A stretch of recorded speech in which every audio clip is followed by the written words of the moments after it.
Lorsqu'ils se sont présentés aux urnes en mars, les électeurs démocrates et républicains inscrits en Arizona ont clairement indiqué leur préférence comme porte-étendard de leur parti le 5 novembre. Je pense que Joe Biden est le seul candidat qui nous offre la liberté, la démocratie, la liberté pour tout le monde, pas seulement pour les gens qui votent pour lui. J'ai voté pour Donald Trump.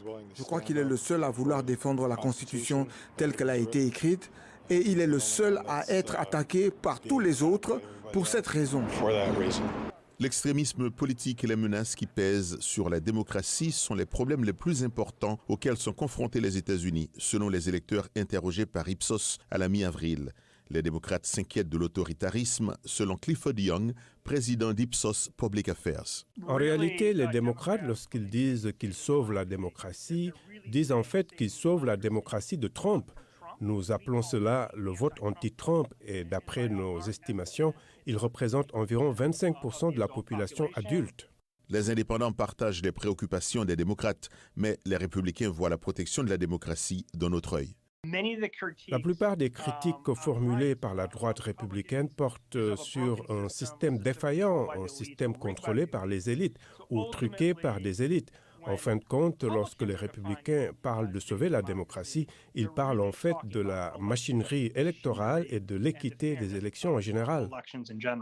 Trump lui-même a insufflé un sentiment d'urgence à ses partisans. Si nous ne gagnons pas le 5 novembre, je pense que notre pays cessera d'exister. Ce pourrait être la dernière élection que nous n'ayons jamais eue. Dans sa tentative de réélection, le président Joe Biden met également en garde contre les risques qu'il voit dans le retour de Trump à la Maison-Blanche. Notre démocratie est vraiment en danger. Quand il parle d'être un dictateur dans le premier jour, il veut dire être capable de nier des éléments de la Constitution. Les sondages ne sont que des instantanés, il est vrai, mais 38% des électeurs interrogés par Ipsos pensent que Biden a un meilleur plan pour faire face aux menaces qui pèsent sur la démocratie, contre 29% en faveur de Trump, dit Clifford Young. Biden est un candidat de l'establishment. Il est une créature de l'establishment. Il est perçu comme l'ordre et la stabilité. Trump, plus spécifiquement, représente en quelque sorte cette rupture avec l'establishment. Après la protection de la démocratie elle-même, les électeurs interrogés ont placé l'économie et l'immigration au premier rang de leurs préoccupations avant les élections générales.